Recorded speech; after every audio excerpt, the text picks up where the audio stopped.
As of the time of this recording, 24 different men have held the NXT Championship.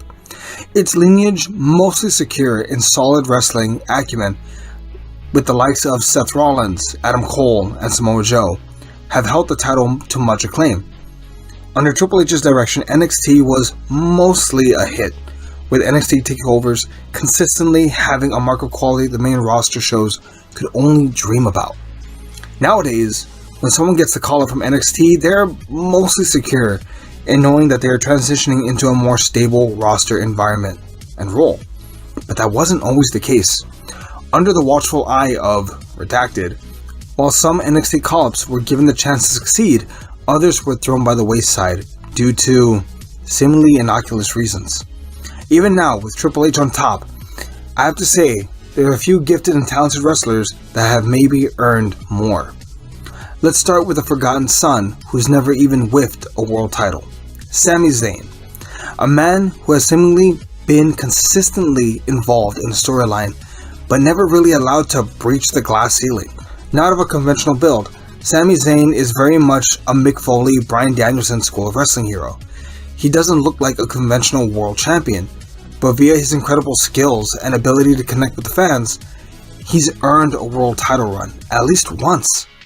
Personally, I think there was a legitimate argument to say he should have been the one to beat Roman Reigns at WrestleMania 39.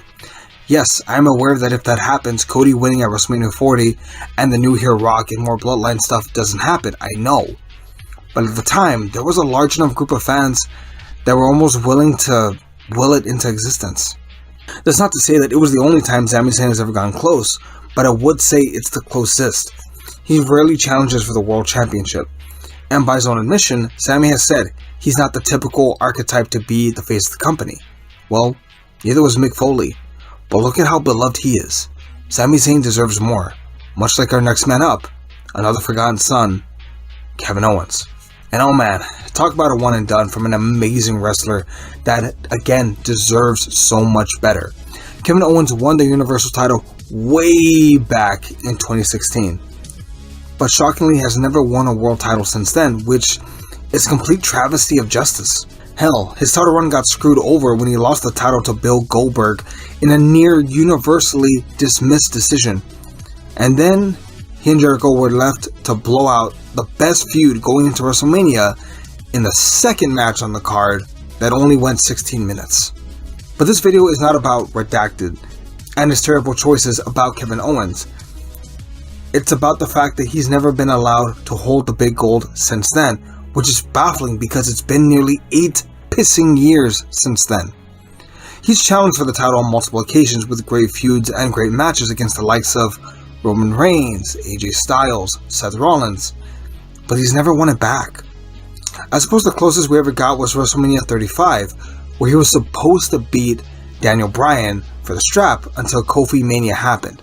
No shade to Kofi, it was well deserved and overdue, but Owens is often billed as a former world champion, but it doesn't feel like it, and yet he's still done so much.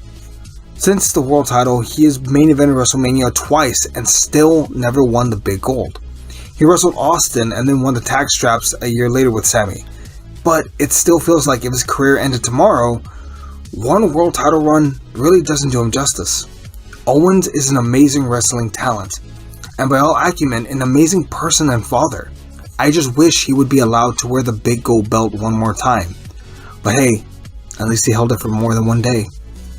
Finn Balor, a man whose time came far too quickly. They strapped the rocket to Finn Balor in 2016, not since Brock Lesnar had a talent been introduced so highly to the WWE machine and won the world title so quickly. And he won, but at a grave cost. An Aaron buckle bomb to the outside injured his shoulder, and the next day the title would be vacated. But hey, that's okay, right? Finn's too good to not hold the world title again, right? Right? Right? Since then, Finn has held Tag Team Gold, the IC, and even the NXT Championship again. But man, does it sting knowing that Prince Devitt has never been allowed to hold the richest prize in the industry at least once. It doesn't seem right because, say it with me now, he has earned better. He doesn't deserve it, he has earned it. He has consistently been one of, if not the most talented man on the roster. Great matches every year, a great feud with Edge, where the wrong man won, if we're being honest. He's had this unfortunate duty of being the man that is more of a proving ground rather than being the top of the mountain. A perennial bridesmaid instead of the bride. Now, if you want to argue in the comments that the reason he's never held the world title again is because he can't be trusted due to injury, sure, okay, I understand that reasoning. But in response, I say Seth Rollins, Cody Rhodes, Daniel Bryan, Randy Orton, Goldberg, The Miz, and pissing Jinder Mahal have all held the world titles since Owen lost his, and have all been injured in one way or another, but were still relied upon after the fact to be the guy. If there's any justice in this world, at some point in the near future, all three of these men will be allowed the opportunity to carry the gold they so richly deserve. That said, what do you think? Who are some other wrestlers that deserve to hold the world title that never did? Let us know down below, we'd greatly appreciate it. Also, do us a favor and like and subscribe. We're slowly going to try to grow this channel much like we did our other one. And yeah, we'll catch y'all next time. We'll see everybody.